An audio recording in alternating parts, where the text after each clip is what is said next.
Hoy vamos a empezar a hablar de lo que es la marca de la bestia. En la conferencia pasada hubo alguien que preguntó ¿y cuándo es el momento que cae la Gran Babilonia? ¿Cuándo es el momento que es derrotada y destruida, ¿no?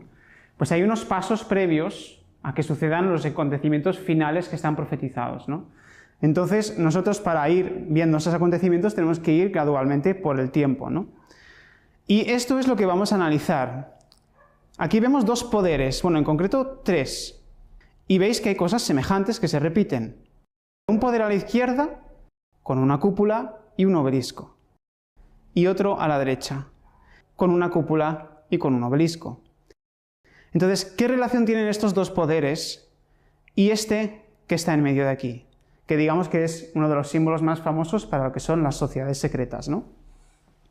Esto es lo que vamos a analizar hoy. Pero antes me gustaría mostraros un pequeño vídeo que es como a modo introductorio, con música, con imágenes, para que cada uno se haga una idea y luego en la conferencia veréis como todo lo que se ve está relacionado y quedará demostrado después.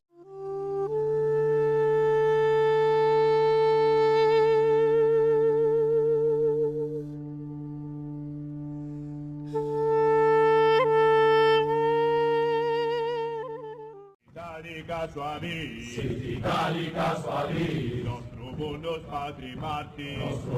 patri martis, Leo eterno, vitis, Leo eterno.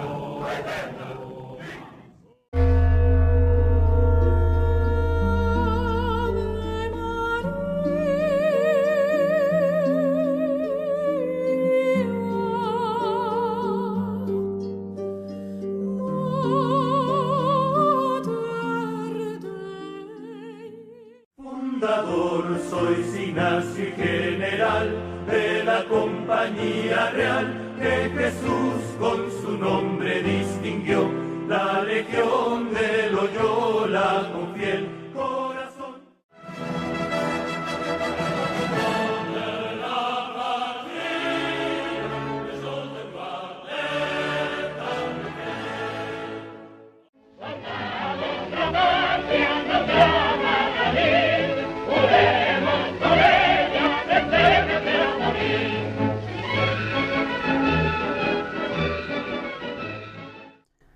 Vaya, aquí hemos visto diferentes partes de la historia, ¿no? Hemos empezado con unas imágenes de que podría haber sido el Imperio Persa, hace ya muchos años, y luego pasando por el Imperio de Roma, luego por el Papado, y la Revolución Francesa, y también la Guerra Civil que hubo aquí en España, ¿no? ¿Qué tienen en conexo todos estos eventos y qué tienen relación con la marca de la bestia? Porque si habéis visto en el vídeo, habían palabras en los himnos que se repetían: legión, soldado, patria, luchar, y había un poder que mencionamos en la conferencia pasada que se le culpaba de toda la sangre derramada en este mundo, que era esa bestia, esa gran Babilonia, la gran ramera. Entonces, es ella, ese poder de la bestia que va a imponer su marca, es lo que vamos a ver, ¿no? Babilonia la Grande, de Inquisición a Revolución, es lo que vamos a tratar hoy. Esto es lo que terminamos con la conferencia pasada en estos versículos. Vamos a volver a leerlos para recapitular y también para aquellos que no han estado, que puedan ver de qué es lo que estamos hablando, ¿no? Apocalipsis 17 nos habla sobre un poder que está relacionado con unos símbolos. Los símbolos es algo que nosotros podemos utilizar para representar algo. Por ejemplo, las señales de tráfico con símbolos son símbolos que todo el mundo conoce. Pues la Biblia está repleta de símbolos que ella misma se explica y nos muestra qué representan. Vamos a leer, dice: ven acá y te mostraré la sentencia contra la gran ramera, la que está sentada sobre muchas aguas, con la cual han fornicado los reyes de la tierra, y los moradores de la tierra se han embriagado con el vino de su fornicación. Esto de sentada sobre muchas aguas, vemos aquí un símbolo. Luego más adelante nos lo va a explicar. Y me llevó en el espíritu al desierto, y vi a una mujer sentada sobre una bestia escarlata, llena de nombres de blasfemia, que tenía 7 cabezas y 10 cuernos. Acordaos de esto de las 7 cabezas y 10 cuernos. Y la mujer estaba vestida de púrpura y escarlata, y adornada de oro, de piedras preciosas, de perlas, y tenía en la mano un cáliz de oro, lleno de abominaciones y de la inmundicia de su fornicación. y en la frente, un nombre escrito, un misterio: Babilonia la Grande, la madre de las rameras y de las abominaciones de la tierra. Vi a la mujer ebria de la sangre de los santos y de la sangre de los mártires de Jesús, y cuando la vi, quedé asombrado con gran asombro. Este era el poder que analizamos y vimos que era el papado, la Iglesia Católica, ¿no? Pudiendo verlo de manera muy visual. Una mujer en la Biblia representa una iglesia, y aquí vemos púrpura y escarlata por todas partes, relacionada con los reyes y los poderosos de las naciones, que vestía de oro, de joyas preciosas y de plata. Y también es un poder, pues, que ellos mismos se representan como Dios en la tierra. De nuevo, el cáliz de oro, lleno de abominaciones. Vemos un cáliz de oro. Entonces, los símbolos que nos muestra la Biblia, esto escrito en el año 90 después de Cristo, vemos que siglos después se cumplió a la perfección cuando esta iglesia no existía en aquel tiempo. Y se le culpaba de la sangre de los mártires de Jesús. Durante la época de la Inquisición, millones de personas, por su fe, por querer leer la Biblia, fueron llevados a la hoguera y a la tortura. Y continúa el capítulo. Dice: y el ángel me dijo: ¿por qué te asombras? Yo te diré el misterio de la mujer y de la bestia que la trae, la cual tiene las 7 cabezas y los 10 cuernos. Esta es la bestia que se refiere como que tiene una marca. La marca de la bestia. Esta es la bestia, pero la mujer monta sobre la bestia, con lo cual son uno. La bestia que has visto era y no es, y está para subir del abismo e ir a perdición. Y los moradores de la tierra, aquellos cuyos nombres no están escritos desde la fundación del mundo en el libro de la vida, se asombrarán viendo la bestia que era y no es y será. ¿Qué nos está diciendo aquí? Que este poder fue, luego hubo un tiempo en que no era, ya no tenía el dominio, y luego ¿qué pasará? Que volverá a tenerlo. Esto para la mente que tenga sabiduría. Las 7 cabezas son 7 montes sobre los cuales se sienta la mujer. Habíamos visto cómo Roma se hablaba como la ciudad de las 7 colinas.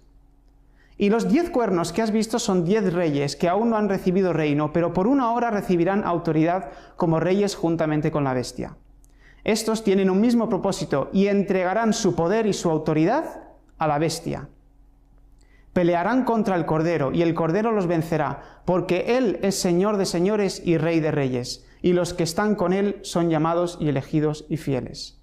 Me dijo también: las aguas que has visto, las que mencionamos en el principio del capítulo, donde la ramera se sienta, son pueblos, muchedumbres, naciones y lenguas, con lo cual este poder, esta iglesia se asienta tiene el poder sobre muchos pueblos y muchas naciones. Y la mujer que has visto es la gran ciudad que reina sobre los reyes de la tierra, Roma. Ese es el pueblo, la gran ciudad que reina sobre el mundo, o sea, que gobierna el mundo. Y nos lo dice un libro que ellos mismos dicen que les pertenece a ellos y los escribieron ellos. Vamos a ver que no. Apocalipsis 13.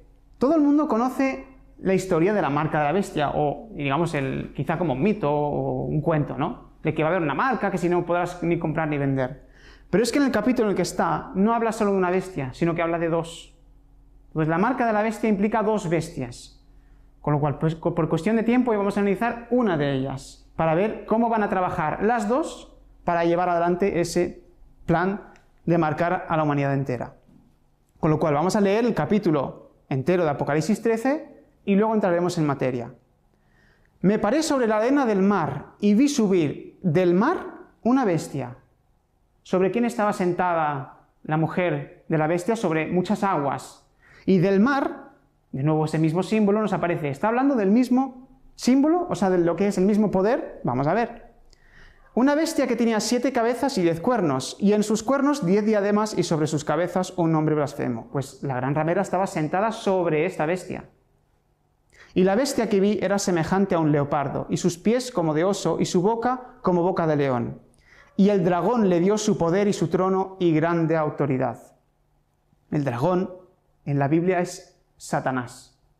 Con lo cual Satanás es el que le da el poder a esta entidad para que ejerza la autoridad sobre la tierra. Vi una de sus cabezas como herida de muerte, pero su herida mortal fue sanada. ¿Recordáis que decía ese poder que era, que no es y que será? O sea, que era, recibió una herida mortal y luego volverá a ser. Y se maravilló toda la tierra en pos de la bestia. Y adoraron al dragón que había dado autoridad a la bestia. Y adoraron a la bestia diciendo, ¿quién como la bestia y quién podrá luchar contra ella? También se le dio boca que hablaba grandes cosas y blasfemias. ¿Sabéis lo que es una blasfemia en la Biblia? Por ejemplo, un ejemplo de ella es cuando Jesús le desciende en un paralítico, un hombre que no podía caminar desde que era pequeño, y cuando lo va a curar, le dice, hijo, tus pecados te son perdonados. Y los fariseos, los dirigentes judíos que estaban al fondo, le acusaban de que estaba blasfemando. Porque decían, ¿quién puede perdonar pecados sino solo Dios? Entonces, hoy en día no hay una iglesia que perdona pecados. Que tú vas a un confesionario y te dicen que repitas 4 mantras y se te son perdonados los pecados. Eso es una blasfemia. Entonces, de nuevo vemos cosas que nos relacionan constantemente con este poder. Y se le dio autoridad para actuar 42 meses. Esto ya hablaremos de ello. Y abrió su boca en blasfemias contra Dios para blasfemar de su nombre, de su tabernáculo y de los que moran en el cielo. Y se le permitió hacer guerra contra los santos y vencerlos. También se le dio autoridad sobre toda tribu, pueblo, lengua y nación. Y le adoraron todos los moradores de la tierra, cuyos nombres no estaban escritos en el libro de la vida del Cordero que fue inmolado desde el principio del mundo. De nuevo, contra los santos, con lo cual, persecución. Se repiten los mismos símbolos. Si alguno tiene oído, oiga. Si alguno lleva en cautividad, y va en cautividad, si alguno mata a espada debe ser muerto. Aquí está la paciencia y la fe de los santos. Y aquí tenemos la descripción de la primera bestia. Diréis, bueno, aquí no hay ninguna marca. Continuamos leyendo en el capítulo 13 de Apocalipsis. Después vi otra bestia que subía de la tierra y tenía 2 cuernos semejantes a los de un cordero, pero hablaba como dragón. O sea, otra bestia. Pero que en vez de subir del mar, sube de la tierra. Con lo cual no está sentada sobre muchos pueblos. Es distinto. Esto lo tenemos que dejar para otra conferencia, porque nos vamos a centrar en la primera. Y ejerce toda la autoridad de la primera bestia en presencia de ella. Y hace que la tierra y los moradores de ella adoren a la primera bestia. O sea que el segundo poder hace adorar al primero. El primero hemos visto que es un poder religioso, es eclesiástico. ¿Y este poder qué tipo es? Adorar a la primera bestia cuya herida mortal fue sanada. También hace grandes señales de tal manera que aún hace descender fuego del cielo a la tierra delante de los hombres, y engaña a los moradores de la tierra con las señales que se le ha permitido hacer en presencia de la bestia, mandando a los moradores de la tierra que le hagan imagen a la bestia que tiene la herida de espada y vivió. Y se le permitió infundir aliento a la imagen de la bestia, para que la imagen hablase e hiciese matar a todo el que no la adorase. ¿Veis que aquí dice una imagen, no una marca? Una imagen es algo que se utiliza, por ejemplo, para adorar supuestamente a Dios. El catolicismo tiene imágenes, el budismo, el hinduismo, todos tienen imágenes. Con lo cual esto es algo que se impone, pero que es religioso. No es económico o civil. Esto se está imponiendo una imagen que tiene que ver con algo espiritual. Y hacía que todos, pequeños y grandes, ricos y pobres, libres y esclavos, se les pusiese una marca, aquí ya está hablando de la marca de la bestia, en la mano derecha o en la frente, y que ninguno pudiese comprar ni vender sino el que tuviese la marca o el nombre de la bestia o el número de su nombre. Esa primera bestia que hemos visto, que es el papado, el catolicismo, y lo vamos a corroborar aquí ahora, tiene una imagen y una marca. Y hay otro poder, que no es religioso, que lo va a imponer al mundo entero. Aquí hay sabiduría. El que tiene entendimiento cuente el número de la bestia, pues es número de hombre, y su número es 666. Ese es el famoso número. Vamos a ir viendo lo que esto es. Hoy no vamos a poder, por poder hacerlo se puede decir y ya está, pero ¿de qué sirve si no se puede demostrar? La cuestión es de demostrarlo. Entonces, esto atenta básicamente ¿contra qué? Contra la libertad de conciencia. Esto es una unión de poderes que están atentando contra nuestra libertad de conciencia. Hace 1684 años moría el emperador pagano que fundó la Iglesia Católica. Este hombre era el emperador Constantino. Este fue el que fundó la Iglesia Católica. No Pedro, como dice en el primer apóstol. Ahí no había papás O sea, papas, ni papado, ni nada. Este fue el primero y lo vamos a ver. Dice, ¿fundó Jesús quien nunca estuvo en Roma la Iglesia Católica Apostólica Romana? La fidedigna historia cuenta que en realidad el fundador del catolicismo fue el emperador romano Constantino I, quien por eso es San Constantino para las iglesias ortodoxas orientales y también para la Iglesia Católica Bizantina griega. La Iglesia siempre mantuvo en silencio las circunstancias de su creación, como si se avergonzara de que su fundador haya sido un emperador romano pagano. Bueno, veis que esto es un artículo que según desde dónde provenga, lo va a contar de una manera o de otra. Constantino, hijo de una mujer hoy conocida como Santa Elena, nació en el año 274 en Naissus, en la actual Serbia. La creación de referida religión fue una de las consecuencias directas del resultado de la batalla del Puente Milvio, librada el 28 de octubre del año 312 entre los ejércitos de Constantino y Magencio por el control de la totalidad del Imperio Romano. Obviamente, no nos queda más remedio que leer historia, y esto puede ser más o menos tedioso según el que lo esté leyendo y escuchando, pero es necesario, porque si no conocemos el pasado de este poder, no vamos a poder conocer el futuro. El triunfo correspondió a Constantino, devoto de Mitra, y de este vamos a hablar mucho. Un dios que siglos antes los soldados romanos habían traído de Persia. Su biógrafo personal, Eusebio de Cesarea, autor de los libros Vida de Constantino e Historia de la Iglesia, aseguró que por revelación divina él ya sabía que saldría victorioso en aquella batalla. En el primero de esos libros señaló que cuando Constantino marchaba a enfrentarse con Magencio en determinado momento, miró hacia el cielo y vio sobre el sol una cruz rodeada por la leyenda In hoc signo vinces, con este signo vencerás. Y Constantino vio esta cruz en concreto, que se llama el crismón, y hoy se sigue utilizando, está en iglesias y en catedrales por todas partes. Que es este símbolo de aquí. Pero curiosamente tiene la misma forma que lo que es hoy las dos llaves cruzadas del Vaticano, ¿no? Mitos aparte, la cuestión es que un año después encaró algo espectacular, crear una nueva religión. O sea, que un año después de tener esa revelación, va a ir a la batalla, recibe una visión de un símbolo y después crea la religión católica. En un antiguo escrito elaborado por los jesuitas, la propia Iglesia Católica reconoce que su fundador fue Constantino. Y aquí tienen el propio escrito, dice, queriendo el Señor dar paz a su Iglesia, convirtió milagrosamente al emperador Constantino, el cual quedó tan trocado en su corazón que en agradecimiento de tan gran merced, no solamente dio licencia para que se edificasen templos por todos los dominios en los cuales Cristo fue glorificado, el mismo Constantino en su imperial palacio lateranense mandó labrar un templo suntuoso en honor a nuestro Salvador, dice en este escrito.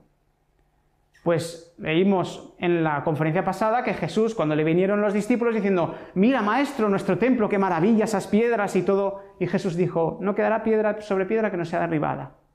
Como diciendo, la gloria de los templos no es lo que yo quiero, porque la gloria soy yo. Entonces, aquí manda construir precisamente todo lo contrario de lo que Jesús dijo, ¿no? El objetivo del emperador de armar una nueva religión con él a la cabeza fue puramente político, porque él siguió siendo devoto de Mitra, el dios Sol. Por eso armó su iglesia según el modelo del sacerdocio mitraísta, que hasta entonces era la religión oficial de Roma. La iglesia nunca abandonó ese origen pagano, hasta el bonete alto y apuntado en que las grandes ceremonias usan las máximas jerárquicas eclesiásticas, se llama mitra o toca persa, el sombrero que llevan los obispos, cardenales y papas, ¿no? Que realmente tiene un origen de Babilonia, porque si os fijáis, cuando lo miráis de lado, es como una boca de pez. Y eso viene de un dios babilónico antiguo que se llamaba Dagón, que quizá más en otro día lo podemos hablar, pero de cristiano no tiene nada. El proyecto de la creación de la nueva religión empezó a armarse en el año 313 a través del Edicto de Milán. Bueno, dice que en este documento hemos decidido anular completamente disposiciones respecto al nombre de los cristianos que nos parecían hostiles y poco propias de nuestra clemencia. Claro, en la época de la Roma imperial, después de Jesús, la Roma imperial estaba persiguiendo a los cristianos. O sea, los cristianos morían por causa del Imperio Romano. Entonces, de repente, este emperador romano se empieza a acercar al cristianismo, entre comillas, porque, como os he leído, seguía siendo fiel al dios Mitra, y lo vamos a ver. Y ahora de repente empieza a generar una protección a los cristianos, pero claro, llevándolo a una dirección en concreto, porque luego lo llevaba al cristianismo verdadero, a lo que dice la Biblia, o a otra cosa. Dice, luego señalaba, hemos otorgado a los cristianos plena y libre facultad de practicar su religión. Fusionando creencias de los judíos, de los mitraístas y de los cristianos, Constantino y los primeros padres de la Iglesia fueron dando forma a la Iglesia Católica Apostólica Romana. Este emperador se dio a sí mismo títulos como Pontifex Maximus, un emperador que se nombra a sí mismo el Pontífice Máximo. Obispo para asuntos exteriores, Vicarius Christi, representante de Cristo y nostrum numen, nuestra divinidad. Bueno, también mandó que su palacio fuese construido como Domus Divina, un templo, y dispuso que a su muerte sea enterrado con honores de 13º apóstol. Además, se referían a él como obispo de todos, nombrado por todos, ejemplo de vida en el temor de Dios y luz que ilumina el mundo. El haber fundado una religión le dio más títulos y titulares que su propia jerarquía de emperador, con lo cual se hizo incluso más grande por fundar la religión. En su carácter de máximo pontífice, estableció como día festivo obligatorio el Dies Solis, dedicado al Señor resucitado, entre comillas. Este obligatorio día semanal de descanso se convirtió después en Dies Dominicus, es decir, nuestro actual día domingo. Como habíamos dicho, el día del sol. Viene de Dies Solis, que en la Biblia no veréis ninguna referencia a que se tenga que guardar el domingo.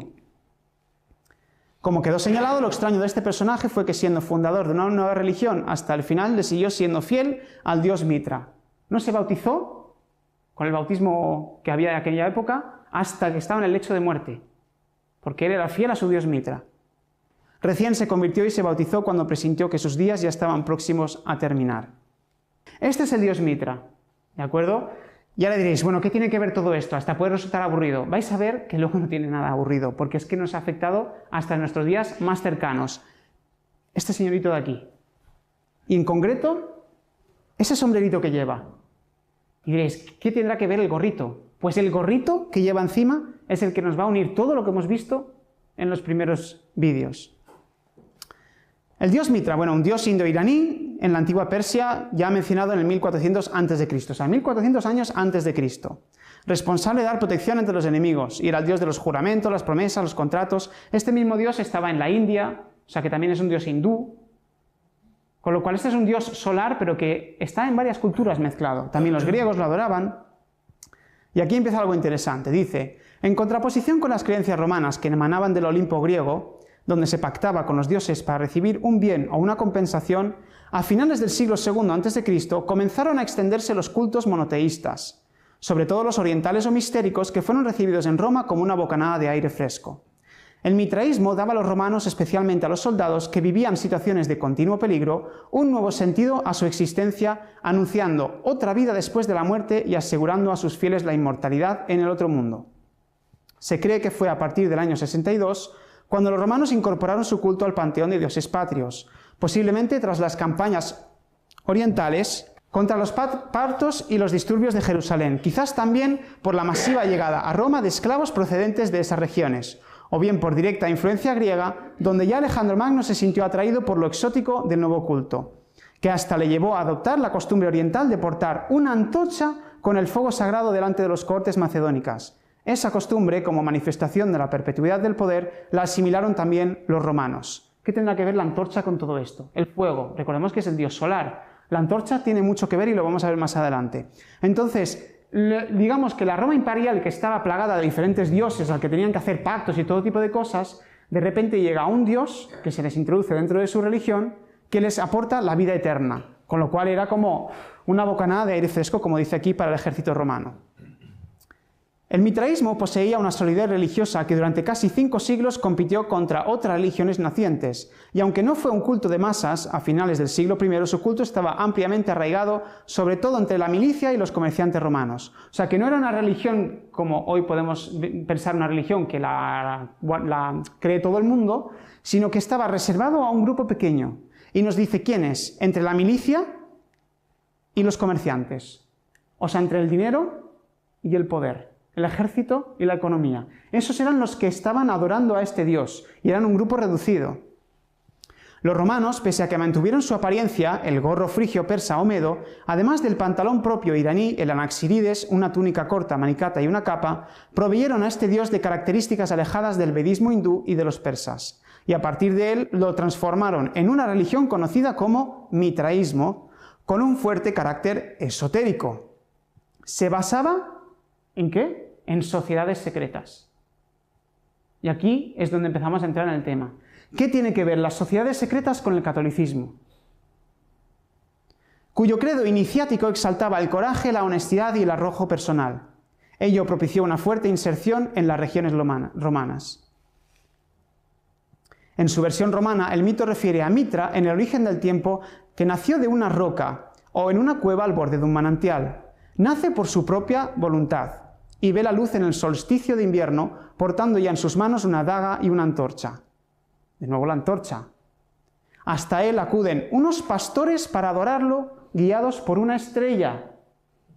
¿Esto os suena? ¿A qué os suena esto? Al nacimiento de Jesús. Pero esto es Mitra. Esto es 1400 años antes de Cristo. Vamos a ver. La Tierra entonces se desarrollaba con lentitud debido a la sequía propiciada por la acción del Sol. Esto es la historia, digamos, de la leyenda de Mitra, ¿no? Mitra se enfrenta a él, al Sol, y tras vencerlo acaban haciendo las paces. El Sol le ofrece una corona hecha con sus rayos y sellan su amistad y mutua confianza dándose la mano, evidenciando así que no portaban armas ocultas. Este gesto ha llegado hasta nuestros días, si bien reducido a mera cortesía. Y este es el símbolo del Sol dándose la mano con Mitra. Bueno, veis aquí, igual lo he pasado muy rápido, los rayos solares que le salen de la cabeza, ¿no? Al ser una religión mistérica que lo entendéis, como que es algo para todo el mundo o que implica misterios que solo algunos saben revelar. Basada en la transmisión oral, de iniciado a iniciado. Las sociedades secretas se llaman iniciados los que entran en ellas, ¿no? Donde los adeptos están obligados a mantener secretos de los rituales de su culto, y su conocimiento procede sobre todo de la iconografía que decoraba a los mitreos. Los mitreos eran los lugares donde adoraban a este dios. Según esa iconografía, el mito prosigue de la siguiente manera. En su heroica empresa, Mitra caza un toro, cuyos cuernos son la luna, y lo lleva cargándolo sobre sus hombros. Pero el toro consigue huir y el Sol, advirtiéndolo y consciente del acuerdo entre ambos, que se habían dado la mano, le envía como mensajero un cuervo con el encargo de matarlo. Esto es, digamos, la historia de este dios, pero tiene que ver, lo vamos a ver. Ayudado por un perro, Mitra captura de nuevo al toro y lo lleva a una cueva, lo sujeta por la rana y le clava un cuchillo en el costado. ¿Sabéis? En la Biblia se le representa a Jesús con un becerro, con un ternero, también con un cordero, pero también con un toro. Y a Jesús le clavaron en un costado. Entonces este dios Sol, Mitra, está clavándole en el costado a un toro. Vamos adelante. Dice, supuestamente con disgusto, pues Mitra desvía la mirada de su acción. Mientras el perro colabora en la acción de matar al toro, mordiendo al toro en el cuello. Del cuerpo del toro nacen todas las plantas beneficiosas para el hombre. De la columna vertebral nace el grano, fruto de la regeneración espiritual. En las representaciones, la cola del toro suele terminar en forma de una gran espiga de trigo, símbolo de la fertilidad, el pan de vida o alimento de la inmortalidad, y de su sangre el vino, la bebida sagrada que simboliza el conocimiento. Pan y vino, ¿os suena? Pero sale del toro. El toro es el que vierte la sangre. Pero esto es la representación aquí de un grabado antiguo, un relieve en piedra, y no sé si veis más adelante, lo veremos más claramente, la serpiente bebiéndose la sangre del toro. Pero si la serpiente en la Biblia se refiere como el dragón Satanás, y la sangre de Cristo derramada era para redimir los pecados del mundo, ¿Satanás qué está haciendo? Bebiéndose esa sangre, impidiendo que caiga, impidiendo que haga el efecto que tiene que hacer. Con la muerte del toro y el vertido de su sangre surge la vegetación, pero Agrimán, que en el culto a Mitra representaría al dios del mal, envía una serpiente y un escorpión para contrarrestar esta profusión de vida. El escorpión intenta herir los testículos del toro para apropiarse del contenido vital contenido en su semen, mientras la serpiente pretende beber su sangre, pero en vano. Finalmente, el toro asciende a la luna, dando origen a todas las especies animales. Por la iconografía hallada sabemos que la tauroctonía es el icono central y fundamental del mitraísmo, es el momento en el que Dios Mitra mata al toro. Cuando el Dios Mitra mata al toro es el centro de este culto, de esta religión. Pero volvemos atrás, es el origen, o uno de los orígenes, de lo que es la religión católica. Esta es la estatua que hay en el Museo Británico de Londres, donde sale clavándole el puñal en un costado, el perro, la serpiente, y abajo lo que es el escorpión. Curioso que esté delante de la vitrina 33. ¿Casualidad será? Mira, no lo sé. Y justo en la vitrina tenemos aquí la palabra sacrificio, que me imagino que tendrá que ver porque nuestros compañeros estuvieron en el Museo Británico, pero no pudieron grabar esta zona porque hubo una amenaza de bomba y estuvieron ahí muy poco tiempo, no les permitieron ver más. No sé si el de detrás tiene que ver con Mitra o no, pero curioso que esté delante de la vitrina 33, porque el grado 33 es el grado que tiene que tener un masón para ser el gran maestre. Para ser el líder de una logia masónica tiene que tener ese grado, ¿no? Y aquí tenemos el gorrito. Diréis, ¿qué tiene que ver el gorrito? Tendrá mucho que ver, lo veremos. En las arcaicas culturas egipcias, micénicas y minoicas, el toro era considerado, sobre todo el toro bravo, como contenedor de una energía transformadora. Por ello fue el animal propicio para los sacrificios, dando su sangre para la salvación o evolución del espíritu. Quienes bebían su sangre y comían su carne se regeneraban transfigurándose en nuevos hombres, en una especie de semidioses, que comían su carne, bebían su sangre. ¿No se hace eso todos los domingos? Bueno, no vamos a leer la Taurotonía, pero dice aquí, es la representación de Mitra como un dios tan poderoso que es capaz de transformar el orden mismo del universo. Mitra, dios y hombre a la vez, enseñaba a liberarse del mundo, del tiempo y de la muerte, y alcanzar la deificación en el cielo. Es más, la capa que arropa al dios Mitra, siempre azul y ondeada al viento, suele estar jalonada con 7 estrellas. Posiblemente sea una referencia a esas constelaciones o a los planetas entonces conocidos, y dice, o quizá a los diferentes grados iniciáticos de sus adeptos. Con lo cual, este dios tiene 7 estrellas en su capa, que dice aquí que se representa, que está representando a lo que es los grados iniciáticos del mitraísmo. Mitreos, bueno, estos son lo que serían antiguamente, es una imagen de ahora, pero lo que era antes una basílica mitraica, donde adoraban a sus dioses debajo tierra en estas cuevas con una luz por encima, ¿no? Curioso como las iglesias también, muchas de ellas son súper oscuras, no hay quien vea nada y tiene muy poca luz. No vamos a leer sobre la cámara, dice, el acto central del culto mitraico era el ágape, rememoración del mítico banquete sagrado celebrado por Mitra con el sol tras vencer al toro. O sea que el banquete del pan y del vino, de la carne y de la sangre, era el culto central del mitraísmo, que nos vemos el espejismo claramente con la Iglesia Católica. El culto central es la Eucaristía. Y el banquete era presidido por el padre, pater. ¿Cómo se le llama al sacerdote? Padre. Aunque presumiblemente las viandas principales fuesen la carne y la sangre del toro sacrificado, los restos hallados apuntan a que en la mayoría de los casos no se sacrificaba una víctima tan importante, pues han sido hallados más restos de aves que de toros. Lo que sí formaba parte del banquete sagrado era el pan y el vino, en posible sustitución de la carne y de la sangre del toro. Y quienes participaban de él estaban llamados a resucitar después de la muerte. ¡Qué coincidencia! ¿No nos suena esto al pan y al vino? Dice, en el culto romano de los misterios de Mitra existen 7 niveles iniciáticos. Vamos a analizarlos. Dice, estos niveles de mayor a menor son los siguientes. Primero, el del cuervo, Mercurio, que es Corax. El cuervo era el mensajero del sol. Al igual que el buitre, es un animal que puede comer carroña sin que la regurgite o le produzca indigestión. Transmuta lo nocivo en algo útil y nutritivo. De ahí que ocupe el primer nivel iniciático, que posiblemente pudo estar reservado incluso a niños. Niños siendo iniciados en este culto. Para acceder a él, se bautizaba al neófito con agua para purificarlo de sus pecados y se le comunicaba un mantra que debía repetir.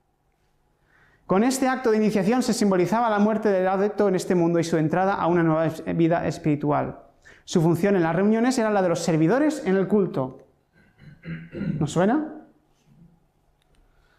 En el segundo nivel, que es de Ninfus, Novio o Crisálida, Venus, donde el neófito, también llamado Cricius o culto, probablemente adolescente, se convierte en novio de Mitra. Como tal, se compromete a permanecer célibe y dedicado al culto. ¿Célibe qué significa célibe? Que no tendrá relaciones, ¿no? Y junto a los Corax actuaban como servidores. Vamos al grado 3. Miles, soldado, Marte. Es el último de los grados inferiores. Al neófito, desnudo, arrodillado, con los ojos vendados y las manos atadas, se le coloca una corona en la cabeza y se procede a cortar las ataduras. Luego aparta la corona de la cabeza, la sitúa sobre su hombro y exclama: Mitra es mi única corona. De esta manera rechaza simbólicamente la corona del reino de lo material, quedando liberado de lo mundanal. Pues hay ritos masónicos de iniciación de grado que también van con los ojos vendados, van semidesnudos y tienen que hacer unos juramentos y unos pactos para poder ascender al siguiente grado. Y esto es moderno, pero el mitraísmo es antiguo. ¿Tendrá que ver? También el soldado Marte dice, es donde comienza realmente el combate espiritual contra su propio ego e inicia su sumisión al Mitra. Al nuevo soldado se le marca al hierro una cruz en la frente. Posiblemente una esvástica, símbolo ario representativo de la manifestación dinámica del universo, o quizá una sencilla cruz de 2 brazos iguales, representativa del Sol como centro del orbe. Sus atributos eran la corona, la espada y el gorro frigio. La esvástica realmente es un símbolo muy antiguo. Y la vemos aquí, por ejemplo, en la tumba de Alejandro Magno. Este es el sepulcro de Alejandro Magno que está en Turquía. Nosotros, yo personalmente no, pero nosotros hemos estado allí y estas imágenes son tomadas por compañeros. Veis que tenéis aquí la esvástica, un cuadradito con 4 puntos. ¿Y esto qué es? ¿Qué es esto? Aquí lo conoceréis, que sois de Bierzo. Es una vid, ¿no? Que tiene aquí las uvas. El vino estaba en el mitraísmo, ¿no? Pues es que habíamos leído que Alejandro Magno iba con la antorcha porque se volvió mitraico también. ¿Y esto de aquí abajo qué es? Aquí tú lo habrás visto mucho donde trabajas, ¿no? Mucho de esto, huevitos. Y arriba cuadraditos. ¿Qué tendrán los huevos que ver con Alejandro Magno o con todo lo que estamos hablando? En otras conferencias igual hablamos de lo que son los huevos. Y veis aquí, esto es una catedral en México, donde también veis la esvástica, y esto el Palacio Farnese Italia, que es la embajada francesa hoy, de nuevo, la esvástica, el mismo símbolo del mitraísmo. Esto es un templo de la masonería del rito escocés, que está en San Luis, si no recuerdo mal, que también fueron allá. Veis aquí Consejo Supremo, grado 33, librería y museo, y de nuevo vemos la esvástica con los cuadraditos. ¿Y qué vemos aquí arriba? Huevitos y cuadraditos. Y más esvásticas. O sea que los huevitos están tanto en las iglesias católicas como en los templos masónicos y también en el sepulcro de Alejandro Magno. El 4º grado, Leo, es el primer nivel de los elevados, donde el adepto adquiere un compromiso definitivo con la comunidad. Presumiblemente llevase aparejado un cambio de nombre, al igual que sucedería más tarde en los monacatos cristianos. Los leones llevan la comida preparada para los grados inferiores, el ágape sagrado, y participan en él. También eran quienes cuidaban del fuego sagrado y ofrecían el incienso. También tenemos el incensario en la Iglesia Católica, ¿no? 5º nivel. Aquí el iniciado vuelve a ser purificado con miel y se le impone un manto blanco y amarillo. ¿Cuáles son los colores de la bandera del Vaticano? Blanco y amarillo.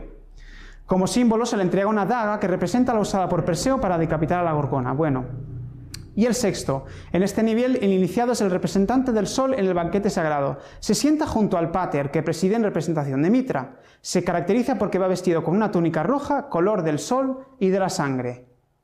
Y el 7º grado. Es el grado más elevado. El pater, el padre, es el maestro espiritual de la comunidad. Va revestido con una túnica roja, con mangas adornadas de amarillo, y lleva en la cabeza un gorro frigio, también de color rojo, junto a Heliodromus. Preside los banquetes rituales personificando a Mitra. Es el que preside el banquete, el que preside el pan y el vino, ese banquete. Como símbolos de su nivel, de su hombro cuelga una pátera, un cuenco que en su sentido gnóstico es símbolo de pobreza espiritual, y también porta un bastón y una hoz. Hay uno que se llama padre que también va con un bastón y que viste de rojo. ¿Sabéis por qué va de blanco la reina? Además va vestida de una manera curiosa, ¿no? ¿No parece que va de boda? Pues es que va vestida como si fuera la novia, la esposa. ¿De quién? De Cristo. Del Papa, el representante de Cristo. O sea, ella está declarando aquí que el Papa es Dios en la tierra. Eso es lo que ella está representando vestida de esta manera. Esto solo lo pueden hacer las reinas que son católicas. Y busqué en internet y pregunté, ¿cuántos niveles hay en el catolicismo? Niveles jerárquicos, pues hay 7, igual que en el mitraísmo. Los religiosos, los diáconos, sacerdotes, obispos, arzobispos, cardenales y el Papa. 7 niveles, qué casualidad. Sus miembros en el mitraísmo entre sí se llamaban fratres, hermanos, y se consideraban iguales entre ellos, ya fuesen libres o esclavos, ricos o pobres, nobles o plebeyos. A finales del siglo III se produjo un sincretismo entre la religión mitraica y ciertos cultos solares de procedencia oriental, que en Roma cristalizaron en la nueva religión del Sol Invictus. Aunque no hay constancia fehaciente, se acepta el nacimiento de Mitra el 25 de diciembre. ¿Qué se celebra el 25 de diciembre? Navidad, ¿no? ¿Y qué se celebra el nacimiento de quién? Coincidiendo aproximadamente con el solsticio de invierno, y en esa fecha se conmemoraba. Los adeptos de Mitra sacralizaban también el domingo, día del sol, al igual que los días 16 de cada mes. 1400 años antes de Cristo.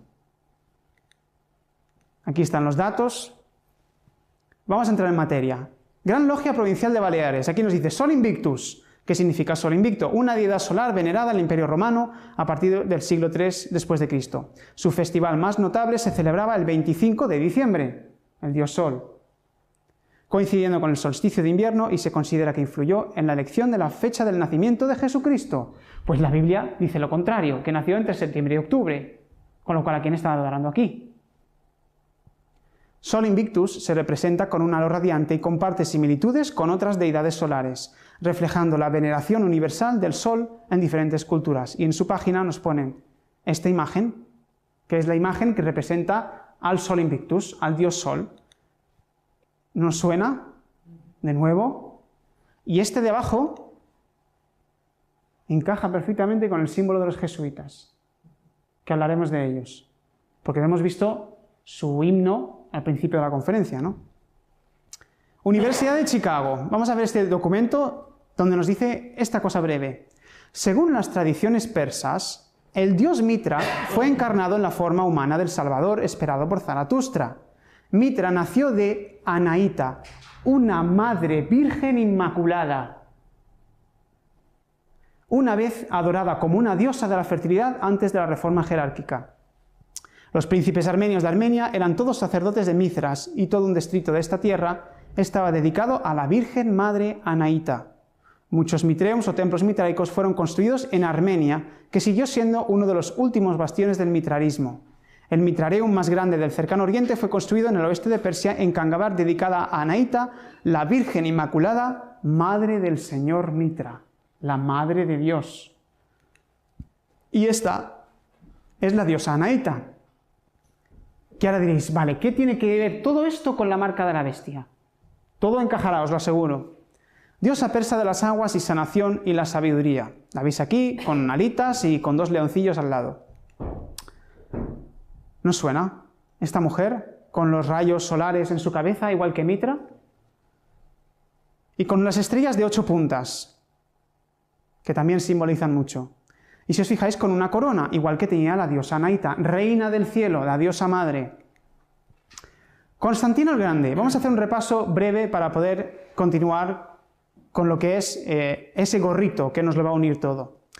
Constantino el Grande, cuando él llegó a un momento que tenía el poder, era el emperador, hizo lo que se llama el Concilio de Nicea, que fue, digamos, una unión de los cristianos de aquella época, porque había cristianos que creían diferentes tipos de cosas. Y él era el emperador que se encargó de unificar en una reunión con todos los obispos, todos los cristianos de aquella época, en ese concilio. En el 325, curiosamente ahora se está celebrando el aniversario de ese concilio, porque estamos en 2025, 1700 años, con lo cual estamos en un tiempo que para ellos es paralelo. Lo que sucedió entonces lo quieren volver a hacer ahora. Este documento de la Universidad Pontificia de Salamanca nos habla de la unión de la Iglesia y el Estado, y esto es lo que la Iglesia Católica hizo en aquel tiempo. ¿Qué se unificó? El Imperio Romano con el poder sacerdotal del papado, ¿no?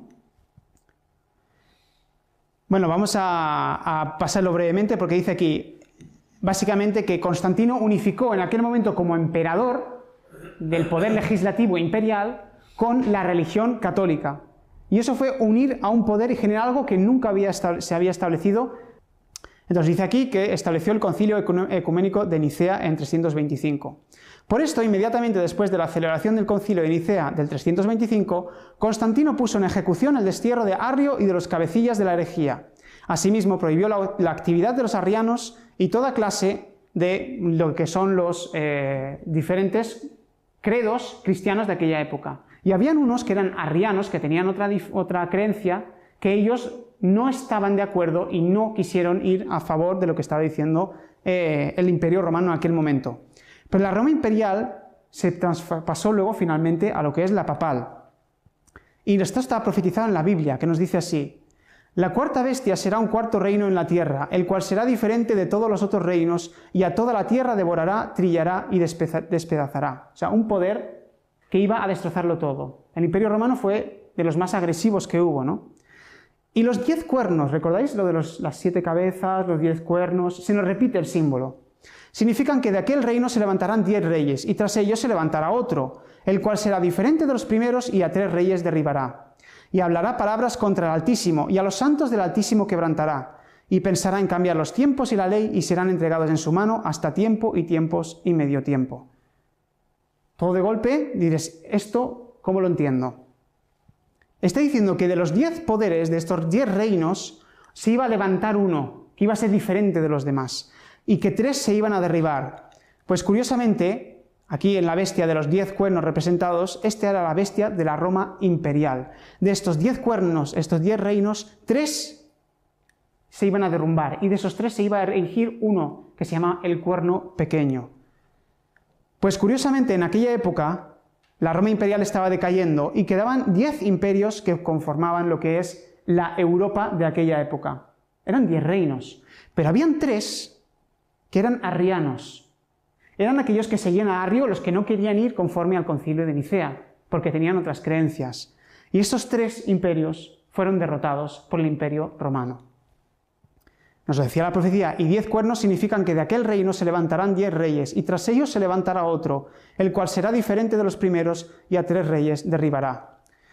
En el año 493 cae el reino érulo ante Teodorico, enviado del emperador Zenón. Ahí cae un imperio. En el año 527 Justiniano sube como emperador romano oriental con su general Belisario. Y en el año 533 los vándalos caen por Belisario y quedan 8 naciones. Pero la profecía nos decía que se levantarían, que se tumbarían 3. En aquella época, el imperio Justiniano, que es en el momento en donde esos 3 poderes se estaban derrocando, escribió esto. Y esto es lo fundamental de lo que es la marca de la bestia, la unión de la Iglesia y el Estado, porque hemos visto la primera bestia era un poder eclesiástico, que es el papado, que es el que estamos analizando, pero el otro es estatal, y es el que impone la marca de la bestia a todo el mundo, pero la marca y la imagen no le pertenecen a la segunda, al estatal, le pertenecen a la primera, al religioso. No permitimos que nada que concierne al estado de las iglesias, aunque sea manifiesto e indudable, se trate sin que sea conocido también por vuestra santidad, que es la cabeza de todas las santas iglesias. En todo, como se ha dicho, nos apresuramos a aumentar el honor y la autoridad de vuestra sede. Esto es en el año 533. Y en el 38 finalmente quedaba ese tercer imperio de la profecía que iba a caer. Los ostrogodos se retiran derrotados del territorio de Roma. Este año es el clave para la profecía. Y de ahí sale un cuerno de esos 3. Esos 3 poderes son derrotados y sale otro poder. En el año 538, ¿por qué? Porque el Estado imperial romano le entrega todo el poder al poder papal eclesiástico. ¿Y qué haría ese poder? Nos dice, y hablará palabras contra el Altísimo, y a los santos del Altísimo quebrantará. ¿Recordamos la persecución, como decía la gran ramera que perseguía a los cristianos? Y pensará en cambiar los tiempos y la ley, y serán entregados en su mano hasta tiempo, tiempos y medio tiempo. Durante este tiempo, este poder iba a quebrantar a los santos. O sea, iba a haber una persecución durante tiempo, tiempos y medio tiempo. Y diréis, ¿cuánto es este tiempo entonces? Y aquí empieza la Inquisición en la Contrarreforma. Cuando el papado entra en el poder, finalmente siglos después entra en la autoridad más déspota, sanguinaria que ha habido en este mundo. Para la recién formada Iglesia cristiana, los primeros siglos fueron de persecuciones. La mayoría de los apóstoles fueron torturados y asesinados. En el Imperio Romano, un emperador tras otro se levantó contra la Iglesia. hasta el año 313, en que el emperador Constantino la convirtió en la religión oficial. Así, las esparcidas iglesias cristianas serían unificadas por el imperio y adoptarían el nombre de Iglesia Católica, Apostólica y Romana.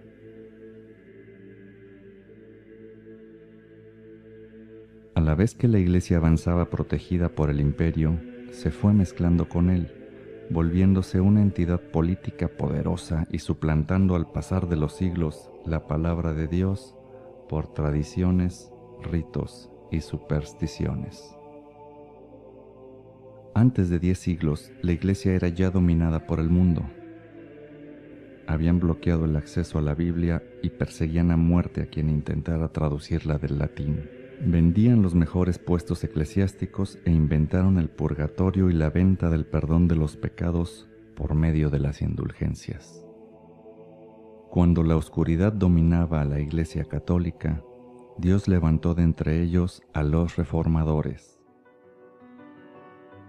La protesta comenzó cuando Martín Lutero, un monje agustino y doctor en teología, clavó sus 95 tesis en la puerta de la iglesia de Wittenberg en 1517, atravesando de esta manera las entrañas de la Iglesia Católica Romana.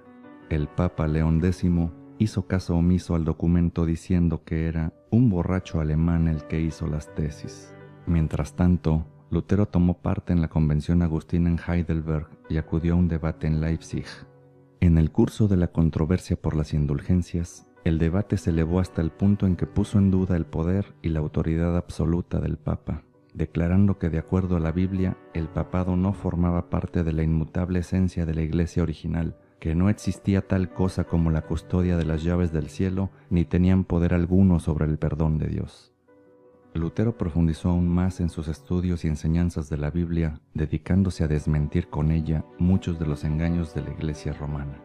En 1520, el Papa envió a Lutero una bula donde le amenazaba con excomulgarlo si no se retractaba de sus tesis. Después de quemar personalmente el documento, contestaría en una carta: «Yo no me someto a leyes al interpretar la palabra de Dios». Excomulgado y escondido bajo la persecución de la Iglesia Católica Romana, Lutero escribió varios libros, tradujo la Biblia al alemán y compuso uno de sus más famosos himnos. Nos pueden despojar de bienes, nombre, hogar, el cuerpo destruir, mas siempre ha de existir de Dios el reino eterno. Lutero creía lo que escribía y estaba dispuesto a mantenerse firme sin importar el costo. La protesta que inició Lutero continuó propagándose como un fuego inextinguible. Mientras más reformadores iban emergiendo, una declaración en latín surgió de ese momento: post tenebras lux, después de la oscuridad, luz. En su intento por recuperar el control, la Iglesia Católica Romana encendió los fuegos de la hoguera con la carne de los protestantes. Hombres, mujeres y niños fueron quemados vivos únicamente por enseñar y decir el Padre Nuestro en su idioma en lugar del latín.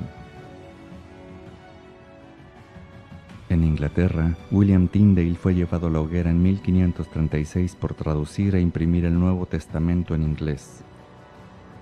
Siguiendo sus pasos estuvo John Rogers en 1555 después de completar la traducción del Antiguo Testamento. Rogers fue el primero de casi 300 puritanos que serían quemados vivos por su negativa a someterse a la autoridad de la Iglesia Católica Romana bajo el reinado de María I, conocida como María la Sanguinaria. En Francia, en 1572, los monarcas católicos Carlos IX y su madre, Catalina de Medici, ordenaron asesinar a los protestantes durante la matanza de San Bartolomé. En París, asesinaron a 3.000 personas en una sola noche y en el resto del país a cerca de 30.000. El Papa Gregorio XIII mostró su complacencia mandando acuñar una medalla conmemorativa y declarando que había sido una victoria de la fe sobre los perros infieles.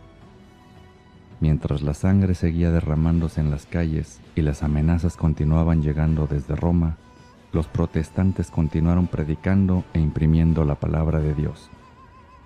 Aunque eran perseguidos, asesinados o quemados en la hoguera, su derramamiento de sangre no fue en vano.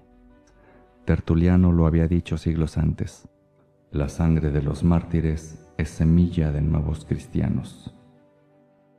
Realmente hay muchos que hoy en día se pueden pensar como disidentes, ¿no? Como gente que va contra el sistema, contra el Estado, contra el nuevo orden mundial. Y vamos a ver más adelante cómo muchas veces a lo largo de la historia han habido personas que se han creído, han pertenecido a movimientos que pensaban que estaban luchando contra el sistema y estaban siendo manejados como títeres por el sistema. Y a través de los símbolos es como lo vamos a descubrir. Pero los cristianos, los que leían la Biblia, a través de los símbolos podían descubrir quiénes eran los que manejaban los hilos y se daban cuenta de cómo podían defenderse de ellos. Pero no de manera con armas y a matar, sino con la verdad. Por ello, los cristianos en aquella época fueron los verdaderos disidentes. Y hoy en día también lo son. Porque con el poder de la verdad es como se puede destapar el engaño y mostrárselo a los otros. Y eso es ir en contra del nuevo orden mundial y del sistema. Mostrar a las personas quién realmente manda, qué es lo que quieren hacer y qué es lo que nos están ocultando. Y ellos lucharon por eso durante siglos y fueron torturados. Y la profecía nos lo decía, que durante tiempos y medio tiempo iban a ser masacrados estas personas, ¿no? Esto es una estatua de San Ignacio de Loyola. Y aquí está pisando a una representación de Martín Lutero. ¿Y veis un libro que tiene ahí abajo? ¿Qué libro pensáis que es este? ¿Que es un diccionario, una enciclopedia o es la Biblia? ¿Y con qué le está queriendo atravesar el cuello? Con un rayo. En la Biblia se dice que Satanás descendió a la tierra como un rayo. Eso es un símbolo de Lucifer. Y es el jesuita, el general, el que fundó la orden jesuita, queriendo atravesar a Lutero allí, ¿no? Ese es el carácter del catolicismo. Y la Inquisición estuvo una vez, pero perdieron el poder. Pero recordemos que la profecía decía que la bestia que era, que no es y será. ¿Qué nos está diciendo la profecía? Que eso va a volver. Que cuando ellos tengan el poder para poder derrocar la libertad de conciencia y establecer realmente un orden mundial de pensamiento y de credo, a través de unificar todas las religiones en una con el ecumenismo, eso es como lo van a conseguir. Nos decía tiempos y medio tiempo. ¿Cuánto tiempo es eso? Vamos a explicarlo brevemente. Tiempos y medio tiempo. En la Biblia, o los judíos, para ellos un año establecido, como decir un año, eran 360 días. Y cuando se dice en plural, tiempos, que no se dice 3 o 4 o 5, sino tiempos, son 2 años, 720 días. Y medio tiempo, obviamente, 180 días. Esa persecución no duró 3 años y medio literales. Duró 3 años y medio proféticos, porque en la Biblia hay profecías de día por año. Y dice, por un día que te doy en la profecía, tú tienes que contar un año.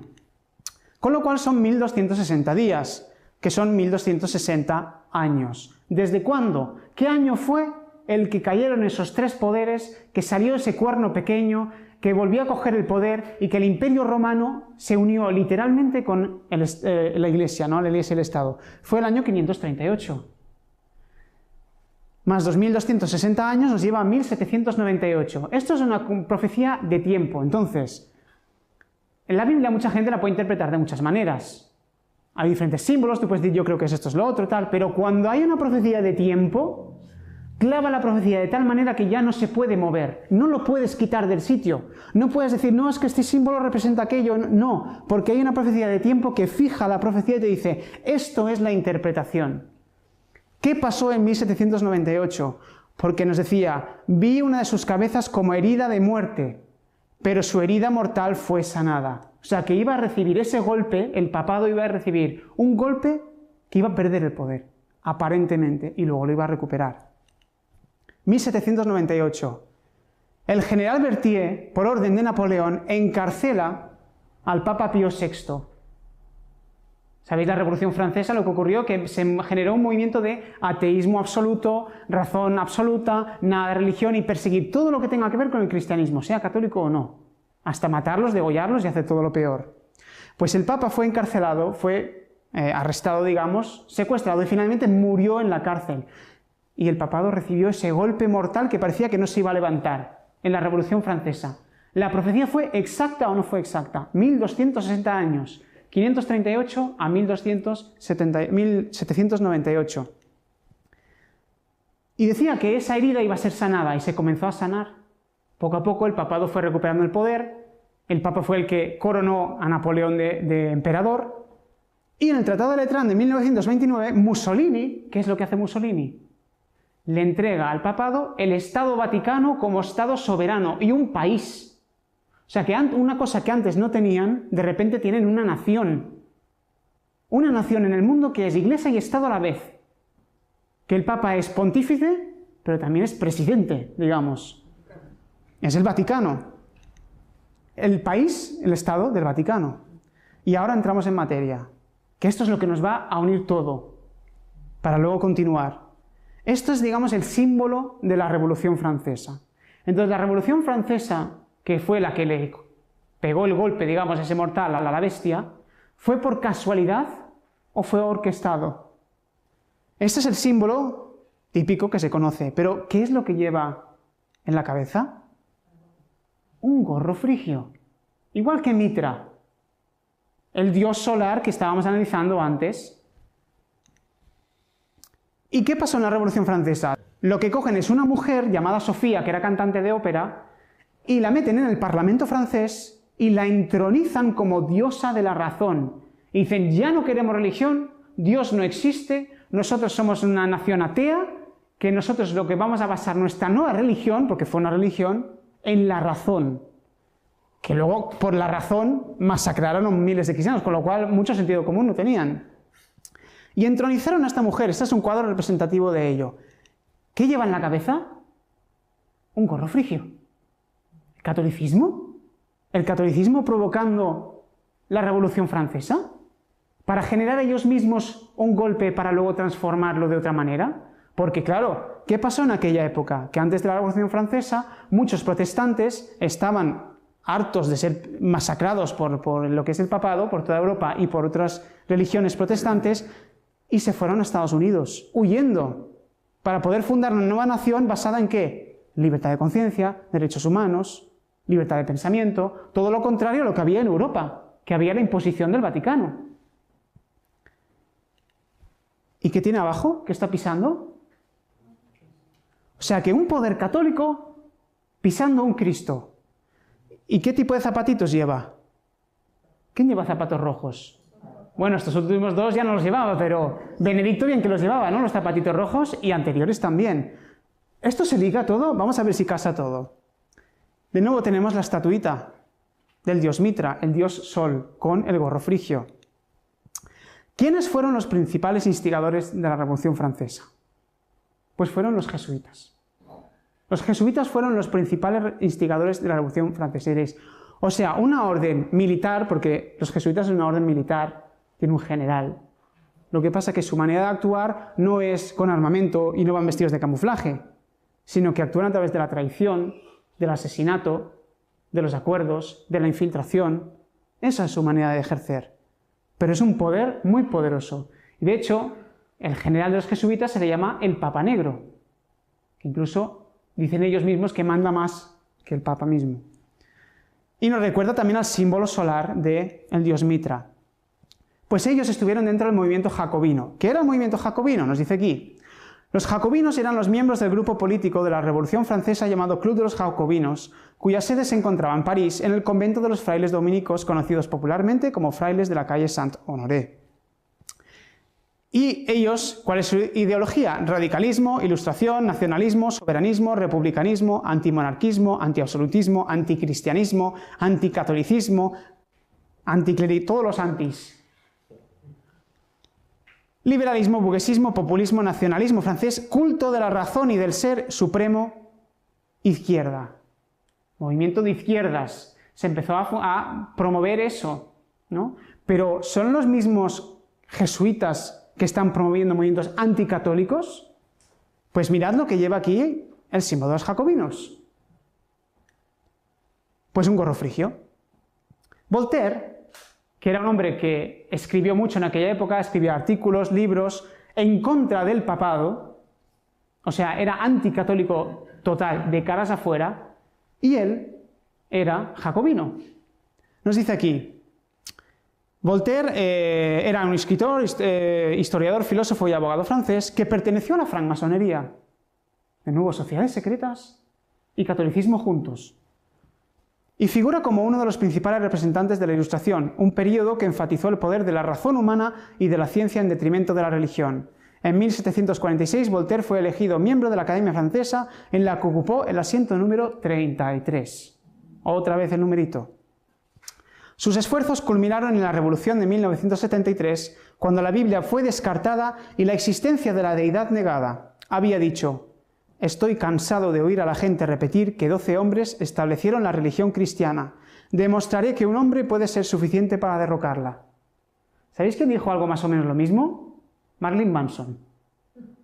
Más o menos dijo lo mismo. Un masón jacobino que va en contra del catolicismo y de todo lo que es cristiano en general. Pero, si investigáis, aquí tenemos un documento donde nos dice su educación, ¿dónde fue? En Colegio Jesuita Louis le Grand París, de la que salió muy agradecido a la formación cultural que allí le ofrecieron. Su vida entera fue una paradoja, despreciaba a la humanidad y sin embargo se interesaba con pasión por los hombres. Ridiculizó el clero y dedicó uno de sus libros al Papa, o sea que su trabajo total fue quitarle importancia al papado y tirarlo por tierra, ¿no? A pesar de ser un rabioso anticlerical, siempre habló bien de sus maestros jesuitas. Voltaire, en su casa, en su castillo, vamos, erigió una iglesia en la que puso la inscripción: Voltaire la erigió a Dios, a la que iba a misa los domingos acompañado de varios guardaespaldas. ¿Qué es esto? Católico, perteneciente a una orden militar católica que promueve un movimiento anticristiano y anticatólico para generar una revolución, para promover un movimiento totalmente ateo y una masacre. Y todo el movimiento de izquierdas que tenemos hoy en día. Con lo cual los movimientos revolucionarios y de izquierdas, tanto los de derechas, los llevan los mismos. Ellos manejan un mando y manejan el otro para luego llevar a la confrontación, porque ¿qué sucedió? Que los movimientos cristianos y los movimientos revolucionarios republicanos entraron en confrontación, ¿no? Y los jacobinos, que tenían el gorro frigio como símbolo. Pero vemos aquí un símbolo de la República Española también con el gorro frigio. ¿Cuál es la simbología del gorro frigio? Esta mujer de aquí se llama la Mariana de la Segunda República Española con el gorro frigio. Mariana. ¿Quién era la madre de Mitra? Anaíta. Y ella era la Inmaculada. María. ¿María Ana? ¿Se juntan los dos nombres? ¿Es casualidad? Las dos repúblicas españolas, la de 1873 y la de 1931, tuvieron un único símbolo, una mujer mariana. Influencia más que evidente de la Revolución Francesa. Una mujer que reunía en sí el concepto de república y el concepto de justicia social, que en aquellos tiempos se veían como sinónimos y que portaba en su cabeza un gorro frigio.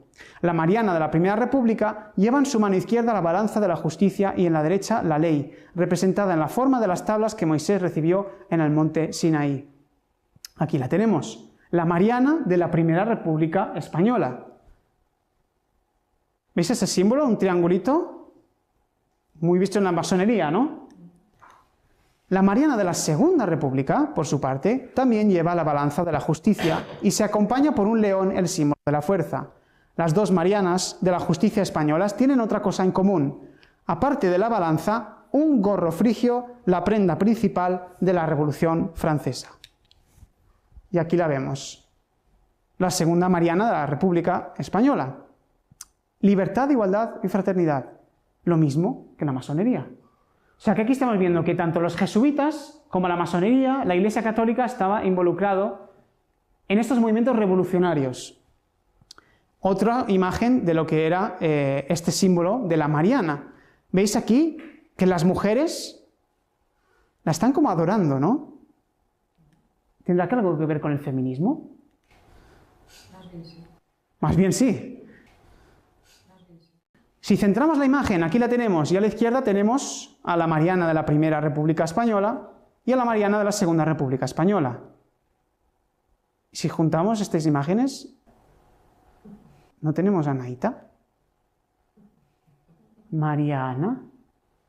¡Wow! ¿No? O sea que la diosa babilónica, porque esto proviene de Babilonia, recordemos, la gran Babilonia, la madre de las rameras, donde su culto procede de hace mucho tiempo. De mucho tiempo viene esto, con una virgen diosa, madre de Dios. Esto es muy antiguo, pero es que está inmerso en nuestra sociedad actual. Y las personas que iban a luchar y a batallar a muerte por una ideología que era infundada por las personas eran las personas contra las que pensaban que luchaban. Por ejemplo, ¿cómo se dice? El confesor de Franco, el padre Llanos, en Madrid, era a la vez el confesor y el que le daba los ejercicios espirituales jesuitas a Franco, era también el que levantaba el puño en alto por el comunismo en los barrios de Madrid, de Vallecas. O sea, que llevan los dos bandos. Ellos son los que manejan los dos, generan el caos y luego llevan adelante el orden que ellos quieren, hacia ese nuevo orden mundial. Con lo cual, cuidado con los movimientos nacionalistas, independentistas y de todo tipo, porque puedes estar arrastrado en un movimiento en el cual tú piensas que estás luchando en contra de algo, pero estás yendo a favor como una marioneta. Pues lo mismo puede pasar con el nuevo orden mundial, la gente que va contra el sistema, etcétera, etcétera, contra la Agenda 2030, pero es que igual estás yendo en pos de la agenda y te están llevando así, como un niñito, no te estás dando ni cuenta. El sentimiento republicano se vio afianzado por el rostro femenino de la Mariana española, símbolo de identidad nacional. El interés que mostraría la Segunda República por la iconografía revolucionaria francesa ya se hizo patente en 1873, en la proclamación de la primera. Fue Tomás Padró Pedret, dibujante de la revista La Flaca, el encargado de alegorizar la República, utilizando para ello una serie de recursos propios de la iconografía revolucionaria francesa. O sea que se utilizó lo que es la Revolución Francesa, los simbolismos para la República Española, como hemos visto. La famosa efigie con el pecho al aire sería tomada por la República con el interés de despertar el ardor revolucionario que insuflaba en los corazones de la conocida Marianne o Marianne francesa, llamada así, esta mujer se llamó así, Mariana, por el español Juan de Mariana, filósofo de derecho y jesuita. Con lo cual, ¿los jesuitas fueron los que organizaron la Guerra Civil Española? Pues sí. Y la francesa también, porque 20 años antes de la Revolución Francesa les expulsaron de Francia. ¿Y cuál fue su movimiento de venganza? Dijimos, ¿así? Pues vamos a cargarnos en vuestro país y vamos a conseguir el dominio. Y de paso vamos a aprovecharnos a bajar al papado en ese momento y ponernos en el poder. Y finalmente, ¿qué consiguieron? Un papa jesuita. Porque el papa anterior, Francisco, fue jesuita y el que hay ahora va por la misma línea, la misma índole.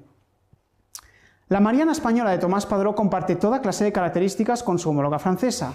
Uno de estos rasgos distintivos es el gorro frigio, símbolo de libertad. El gorro frigio debe su simbolismo a una confusión con el gorro píleo, gorro usado para ofrecer la libertad a los esclavos romanos en un acto de manumisión.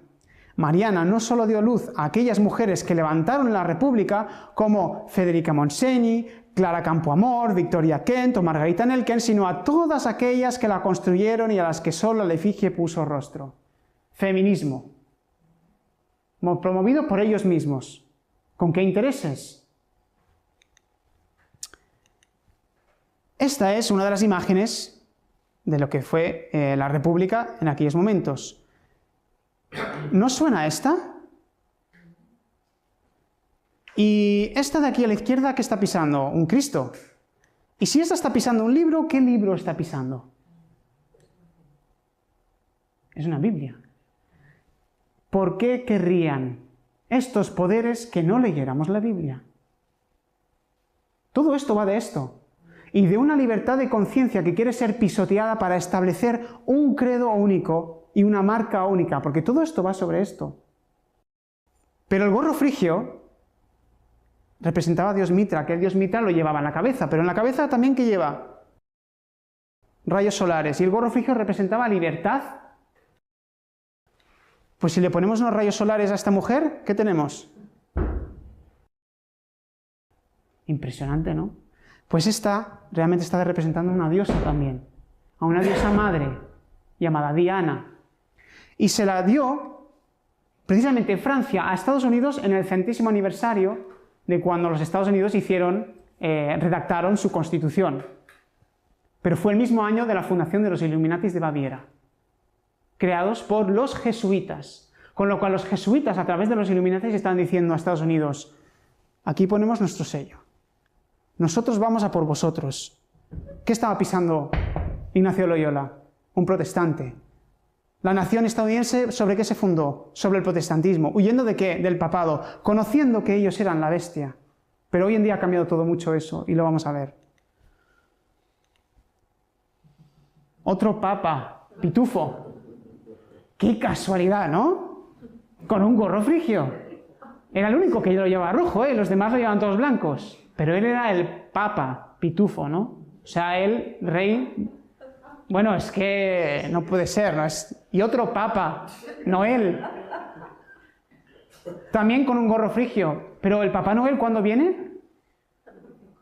¿Qué día viene el Papá Noel? 25 de diciembre, fum, fum, fum, como mitra, gorro frigio. ¿De dónde viene todo esto? Pues viene de Babilonia, esto es muy antiguo.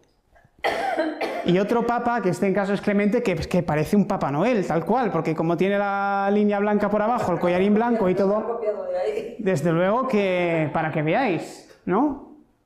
Y este, ¿quién era? El Pater, el que representa a Mitra. Marianne, simbología. Bajo la apariencia de una mujer tocada con un gorro frigio, Marianne encarna la República Francesa y representa la permanencia de los valores de la República y de los ciudadanos franceses: libertad, igualdad, fraternidad. Movimiento de izquierdas. Marianne es la representación simbólica de la madre patria fogosa, guerrera, pacífica y protectora. Pero hemos visto que representa a la madre diosa. La madre patria es la madre diosa. Ser patriota o amar tu país no tiene nada de malo. Pero una cosa es cuando lo llevas a los extremos, como se ha llevado, con unas intenciones. Los orígenes de Marianne, aunque son inciertos, parecen estar en las representaciones del artista Honoré Daumier en 1848 como una madre que cuida a dos niños, Rómulo y Remo. ¿Quiénes fueron Rómulo y Remo? Los que fundaron Roma. Amamantados por una loba. Lupa es una prostituta.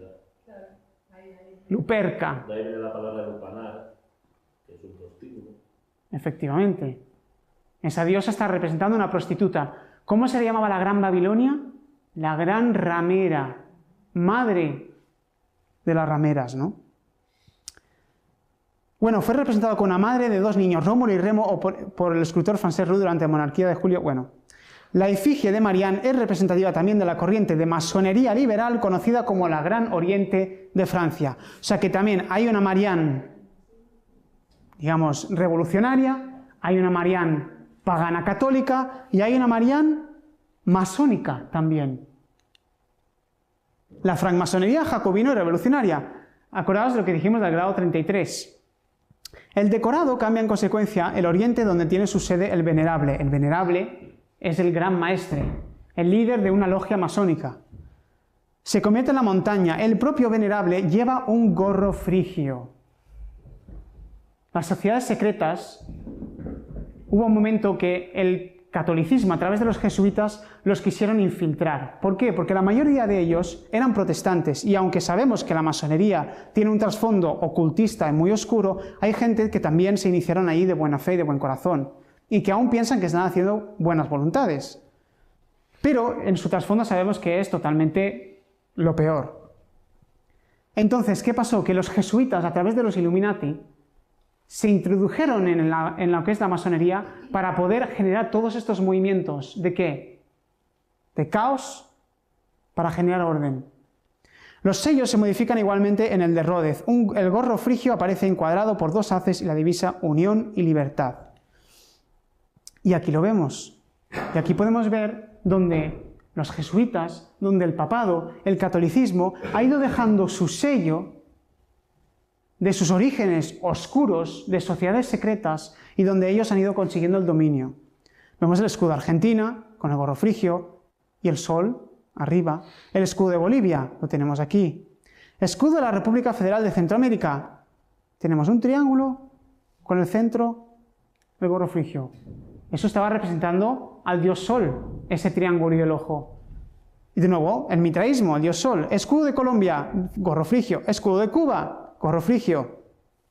Nicaragua, Nueva Granada, el sello de Hacienda de Paraguay.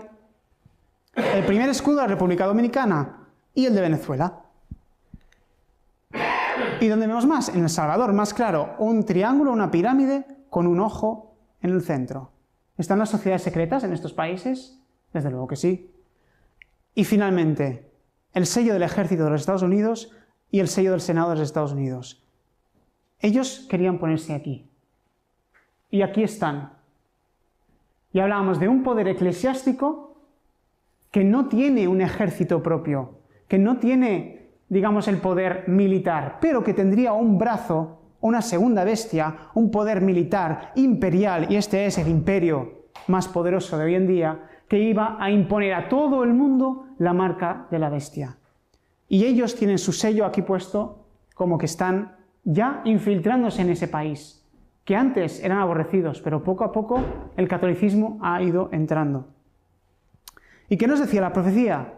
Que este poder que iba a dominar 1260 años, que iba a recibir una herida mortal y que iba a revivir, y que luego todo el mundo iría en pos de la bestia, pensaría en cambiar los tiempos y la ley. ¿Recordáis las marianas que tenían en un brazo? Tenían una tabla con la ley y decían que representaba los 10 mandamientos de Moisés, pero a la vez están pisando una Biblia. Entonces este poder, esta Marián, esta María, esta Naíta, este poder babilónico, aparentemente va con una ley en la mano, pero está pisando la Biblia, que contiene la ley de Dios. Y dice que cambiaría los tiempos y la ley. Vamos a ver la ley. Mandamientos de Éxodo 20, que lo encontraréis en cualquier Biblia, incluso en una católica. Y el Catecismo Católico. Primer mandamiento, no tendrás dioses ajenos delante de mí. Amarás a Dios sobre todas las cosas. ¿Vale? No te harás imagen, ni ninguna semejanza de lo que hay arriba en el cielo, ni abajo en la tierra, ni en las aguas de debajo de la tierra. No te postrarás ante ellas, ni les darás culto. Una imagen, una estatua. ¿Y aquí dónde está? ¿Pensó en cambiar los tiempos y la ley? Claro, porque si no, ¿cómo continúan con todo su culto babilónico, pagano antiguo, si ponen este mandamiento, ¿no? No tomarás el nombre de Jehová tu Dios en vano. No tomarás el nombre de Dios en vano. Cuarto, acuérdate del día del sábado para santificarlo. 6 días trabajarás y harás toda tu obra, mas el 7º día es sábado para Jehová tu Dios, no hagas en él obra alguna. Tercero, santificarás las fiestas. ¿Dónde queda el sábado? ¿Cuál era el día que impusieron para el Sol Invictus? El domingo. Honra a tu padre y a tu madre. Honrarás a tu padre y a tu madre. No matarás, no matarás. No cometerás adulterio, no cometerás actos impuros. No hurtarás. No dirás falso testimonio, ni mentiras, no robarás. Y dice finalmente, no hablarás palabras contra tu prójimo, falso testimonio. Bueno, esto lo dice aquí.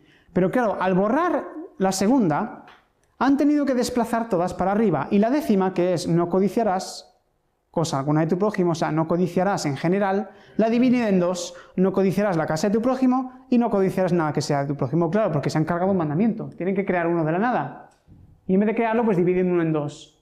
Y la profecía, 2600 años antes del día de hoy, estaba diciendo que esto iba a acontecer. Otra vez una profecía cumplida, con tiempo, con más factores. Y recordemos, cuantos más factores, más difícil.